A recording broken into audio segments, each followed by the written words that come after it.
Hello my dear students, आप लोग कैसे हैं? उम्मीद करते हैं बहुत मस्त होंगे और आप लोग पढ़ाई भी बहुत अच्छे से कर रहे होंगे। तो चलिए आज आपको बहुत इंपॉर्टेंट एक क्वेश्चन बताने जा रहा हूं और उस क्वेश्चन में थोड़ा सा आपको डायरेक्शन लेने में प्रॉब्लम होगा। तो कैसे हम लोग करेंगे यहाँ पर ध्यान दीजिएगा। इधर जैसे मान करके चलिए यही आपका क्यूब है। पहले क्वेश्चन को आप समझ लीजिए, ये आपका क्यूब है।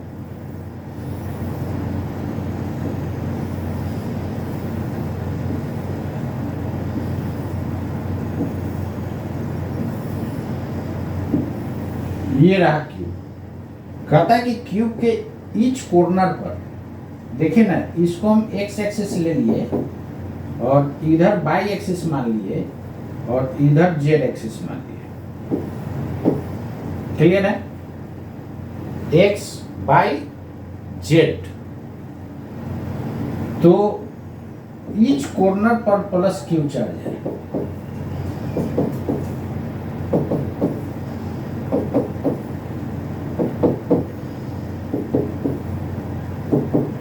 आपसे डिमांड करा कि किसी एक कॉर्नर पर नेट फोर्स कितना लगेगा। साइड लेंथ इसका जो है ए है। साइड लेंथ कितना है? ए। तो चलिए कोई एक चार्ज मान लेते हैं। ये 1 है, ये 2 है, ये 3 है,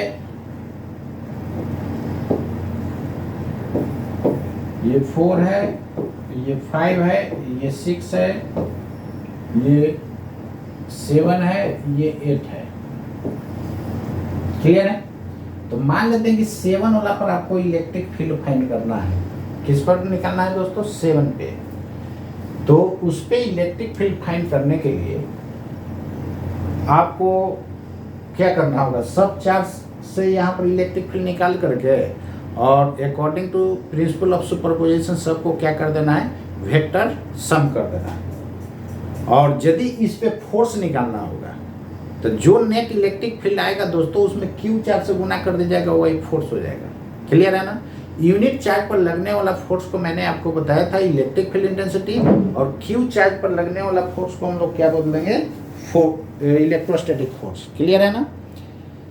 तो इलेक्ट्रिक फील्ड इंटेंसिटी कुछ नहीं, एक तरह का फोर्स होता है। कितने चार्ज पर होता है? यूनिट पॉजिटिव चार्ज पर होता है। तो यूनिट पॉजिटिव चार्ज पर लगने वाला फोर्स को हम लोग क्या बोलते हैं? इलेक्ट्रिक फील्ड इंटेंसिटी बोला जाता है। तो कैसे निकालिएगा इस पे इलेक्ट्रिक फील्ड इंटेंसिटी? यहाँ पर ध्यान दीजिएगा। क्वेश्चन में आपको कह रहा है क्या? Find net electric field intensity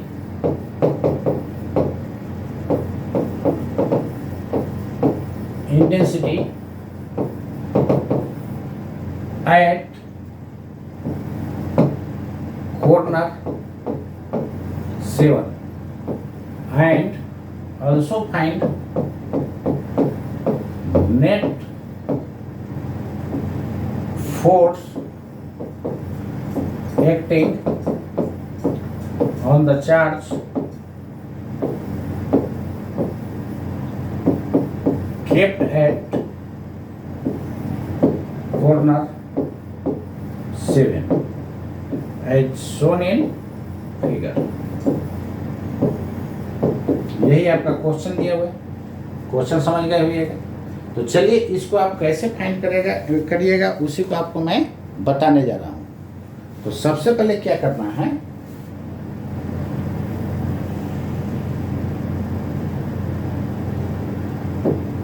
देखिए, इस चार्ज के कारण 7 पर निकालेंगे तो ये डायगोनली अपोजिट कॉर्नर है। तो डायगोनली अपोजिट कॉर्नर होता है तो डायगोनल का लंबाई होता है √3 है, होता है ना? रूम में समझिए नहीं, यही डायगोनल आपको पूछ रहा है। तो ये डायगोनल कितना हो जाएगा? √3 है। और ये डायगोनल दोस्तों एक्स एक्सिस के जितना एंगल बनाएगा उतना ही वाई से, उतना ही जेड से। क्लियर है ना? तो यहाँ पर ध्यान दीजिएगा, cos θ x लिखिएगा तो a बाई √3 हो जाएगा। तो a कैंसिल तो 1 बाई √3 दे देगा आपको। तो E1 का वैल्यू कितना लिख सकते हैं? के क्यू, पहले इलेक्ट्रिक फील्ड इंटेंसिटी निकाल देना, divided by √3a whole square, a बाहर है। तो यहाँ पर एक्स एक्सिस, वाई एक्सिस और जेड एक्सिस के तरफ कंपोनेंट, क्योंकि यहाँ से डायगोनली मिलाइएगा तो एक्स के साथ जितना एंगल उतना ही वाई के साथ उतना ही जेड के साथ। क्लियर है? तो यहाँ पर क्या लिखेंगे, 1/√3 आई कैप प्लस 1/√3 जे कैप प्लस 1/√3 के कैप, तीनों के साथ सेम एंगल बनेगा। क्लियर है? अब यहाँ पर ध्यान दीजिएगा, E2 कितना हो जाएगा, तो 2 ये है ना, इसके कारण देखिए ये डायगोनल होगा, इस फेस का डायगोनल, तो फेस का डायगोनल क्या होगा, √2a। नहीं, तो उस पे किधर फोर्स लगेगा, तो यहाँ पर जैसे इस तरफ फोर्स लगाइएगा तो क्या होगा, इसका 2 कंपोनेंट होगा, एक इधर के तरफ एक इधर के तरफ। तो इधर कितना, और ये स्क्वायर होगा यार, देखने में आपको नहीं चाहिए, 90 डिग्री है तो बीचों बीच जाएगा, तो एक कंपोनेंट इधर एक कंपोनेंट इधर, तो इधर कंपोनेंट क्या हो जाएगा, आई कैप, और इधर कंपोनेंट हो जाएगा के कैप। तो कितना हो जाएगा, k q divided by a √2a whole square into cos 45 degree, कितना, इधर के तरफ जे कैप और ऊपर के तरफ के कैप, दोनों में cos ले सकते हैं, या एक में cos तो दूसरा में sin, कितना हो जाएगा, के कैप। बोलिए नेक्स्ट, यहाँ sin भी ले सकते हैं क्योंकि sin 45 cos 45 सेम होगा, तो एक तरफ cos तो दूसरा तरफ sin। E3 कितना हो जाएगा, E3 कौन है, ये है, इसके कारण तो डायरेक्ट जेड एक्सिस की तरफ होगा, इसमें तो कुछ सोचना नहीं है। तो के q divided by A square, ये हो जाएगा के कैप। क्लियर है? अब इधर चलिए, Q4 के कारण क्या होगा दोस्तों, तो 4 वाला कौन है, ये है, इसके कारण क्या होगा, तो देखिए इसका फेस ये है ना, नहीं, तो आपका हो जाएगा E4 इज इक्वल टू के क्यू डिवाइडेड बाई √2a का होल स्क्वायर इनटू, देखिए वेक्टर को तो पहले शिफ्ट कर सकते हैं, यहाँ फोर्स लग रहा है, तो यहाँ पे कितना हो जाएगा, इधर की तरफ कंपोनेंट है कि इधर की तरफ, तो इधर होगा आई कैप, इधर होगा के कैप। क्लियर है? इधर आई कैप तो ऊपर के कैप, तो आपका cos 45 degree I cap plus cos 45 degree के कैप। क्लियर? 2 कंपोनेंट, ये 4 वाला था, तो आई कैप के कैप। चलिए E5 कितना हो जाएगा, ये 5 है, तो ऊपर वाला फेस है, तो इधर लीजिएगा, तो देखिए इधर आई कैप, इधर हो जाएगा जे कैप, क्योंकि इसके पहले लिए ना है, तो के क्यू डिवाइडेड बाई √2a का square into cos 45 degree I cap plus cos 45 degree J cap.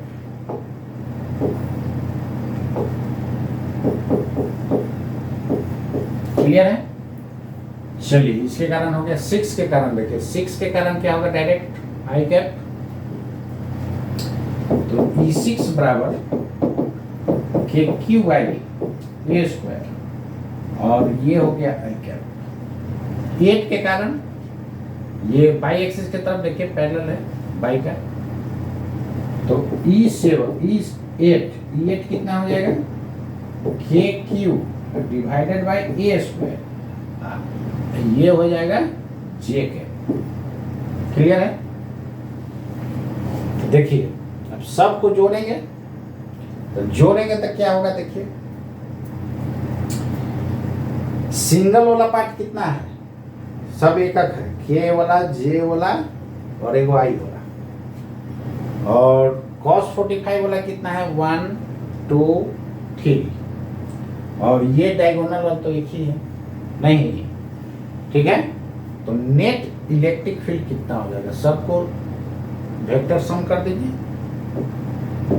तो नेट इलेक्ट्रिक फील्ड E बराबर E1 plus E2 plus E3 plus E4 plus E5 plus E6 plus E8। 7 पर तो निकालना है, आप 8th corner पर भी निकाल सकते थे, किसी पर भी आप निकाल सकते हैं। मैग्नीट्यूड सब पर सेम आएगा, केवल डायरेक्शन अलग लगाएगा। चलिए तो कितना लिखिएगा, पहले आई वाला को आप जोड़ लीजिए तो ज़्यादा अच्छा लगेगा, उसके बाद ये वाला। तो एक आई इसमें भी है और देखिए एक आई इसमें भी है, एक आई इसमें भी है और एक आई इसमें भी है, ठीक है। नहीं जे वाला एक जे इसमें भी है, एक जे इसमें भी है, एक जे इसमें भी है, एक जे इसमें, के वाला एक के इसमें और दूसरा के ये, तीसरा के ये, चौथा के, चार वो है पेयर, समझ गए ना। तो चलिए कितना लिख सकते हैं, पहले आई वाला कीजिए तो के क्यू बाई ए स्क्वायर सम में कॉमन हो जाएगा। तो यहाँ तो आई कैप बच जाएगा, इसमें आई वाला लिखिएगा तो के क्यू बाई ए स्क्वायर बाहर तो बच जाएगा 1/2, ये हो जाएगा 1/√2, तो आ जाएगा 1/2√2 और एक आई इसमें भी है, क्लियर है। इसका तो हम कर लिए, एक आई इसमें भी है तो ये भी हो जाएगा 1/2√2 और आई को लास्ट में गुना करना दीजिएगा, यहाँ 1 अभी रहने दीजिए, ठीक है। चलिए तो ये हो गया, ये हो गया, ये हो गया, अभी एक यहाँ रह गया। तो के क्यू बाई ए स्क्वायर बाहर और √3 का स्क्वायर 3 यहाँ पर है √3, तो कितना हो जाएगा 1/3√3, ये रहा आई कैप, क्लियर। और सब में चर का पेयर बन रहा है, तो जे वाला में भी उतना ही नहीं, इसको आप ऐसा कर दीजिए,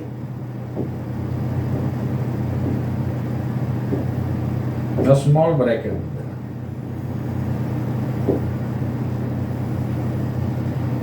ऐसा कर देना, प्लस जे वाला देखिए एक जे ये, तो कितना हो जाएगा 1 प्लस इसमें भी वही टर्म 1/2√2 और 1/2√2 और 1/3√3, इतना काटा जाएगा, ठीक है।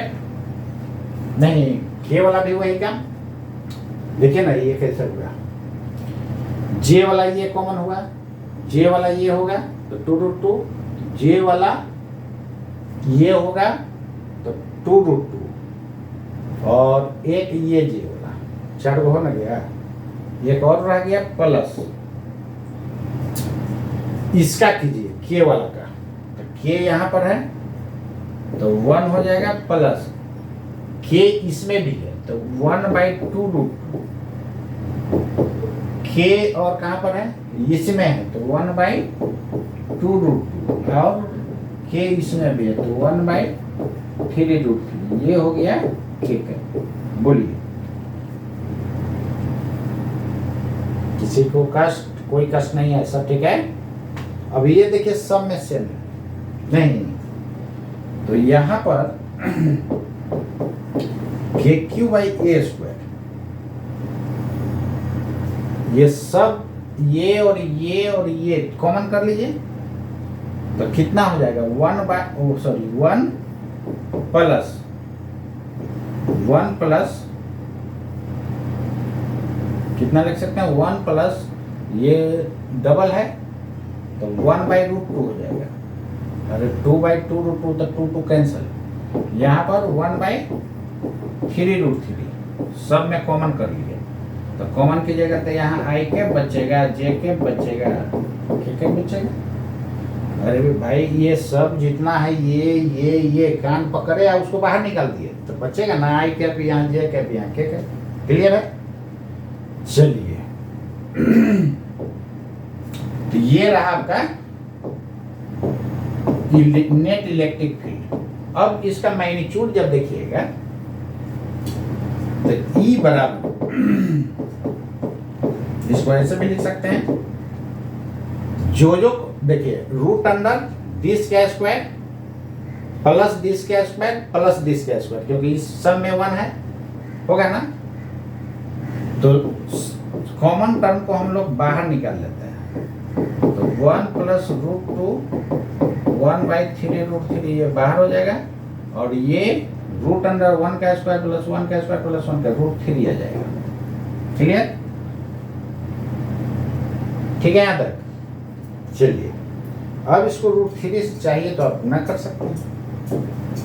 तो के क्यूब, के की जगह पुट कर दीजिए 1/4 और q/a² इंटू √3 से गुना होगा तो √3 प्लस √3/2 प्लस √3 होगा तो 1/3 हो जाएगा। नहीं, क्लियर है? तो ये आपका कैलकुलेशन एक बार चेक कर लिए, सही, सब सही है। चलिए तो आप लोग कैलकुलेशन एक बार चेक कर लिए, सब ठीक है, सही है, यही। तो सब लोग रेडी कर लिए ना? सब लोग समझे कि नहीं? सब लोग समझ गए होइएगा, इसको नोट कर लिए। ये रहा आपका इलेक्ट्रिक फील्ड, किसी भी कॉर्नर पर इलेक्ट्रिक फील्ड का वैल्यू यही होगा। बात समझ गए? चलिए फोर्स कितना निकलेगा, ये तो इलेक्ट्रिक फील्ड हो गया, तो एक बराबर QE होता है। इसमें क्या करना है, पुट कर दीजिए, तो 1/4 Q²/a² इंटू बाकी सब वही रहेगा, ये रहा।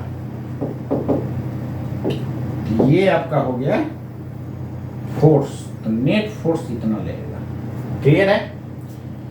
तो ये क्वेश्चन आप रेडी कर लीजिएगा, ये IIT के लिए काफी इंपॉर्टेंट है, कभी भी आपको डाला जा सकता है, तो इसको आप रेडी कर जाइएगा दोस्तों। तो हर हाल में इसको दोस्तों क्या करना है, रेडी कर लेना है। तो जब भी अब कोई कहेगा कि एक क्यूब है, ईच कॉर्नर पर रखा हुआ है चार्ज क्यूब, तो किसी एक कॉर्नर पर फोर्स कितना होगा, तो इतना याद रखना है। कैसे याद रहेगा? रिजल्ट, केवल रिजल्ट याद रखना चाहते हैं तो वो भी बता दे रहा है कि Q/a² तो हम शुरू से पढ़ते आ रहे हैं, पॉइंट चार्ज के कारण। यहाँ पर केवल क्या कर देना है, √3, तो यहाँ भी √3, तो √3 प्लस √3/2 प्लस 1/3। क्लियर है ना? तो इसको आप माइंड में रखिएगा, ठीक है। तो इसको हर हाल में आप दोस्तों रेडी कर लीजिएगा कि यदि क्यूब के उसका साइड लेंथ है एल कुछ भी दे सकता है, X कुछ भी दे सकता है, उससे क्या प्रॉब्लम है।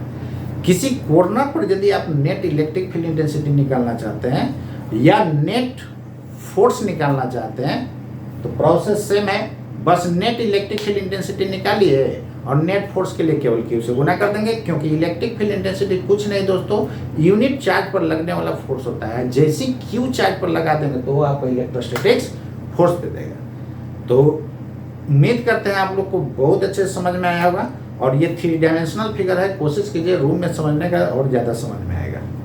तो यहाँ पर आपको ऑनलाइन में रूम में बताएंगे तो आपको क्लियर पता चलेगा नहीं, ये ऑफलाइन क्लास में खूब मज़ा से समझ में आता है। बात समझ गए? ऑफलाइन रहता है ना तो एकदम रूम में, एकदम क्लासरूम रहता है, रूम में ही बता देते कि कैसे कैसे फोर्स लगेगा। तो ये ऑनलाइन क्लास में ऑफलाइन क्लास में यही थोड़ा सा फर्क हो जाता है। तो दोस्तों मेरे चैनल को जो है, जो आप लोग न्यू स्टूडेंट हैं वो मेरे चैनल को सब्सक्राइब करते जाइए। उससे क्या होगा कि अंदर से हमको साहस मिलेगा और बहुत अच्छा से आपको हमेशा वीडियो डालते जाएंगे। तो आज के लिए इतना ही। जय हिंद, जय भारत।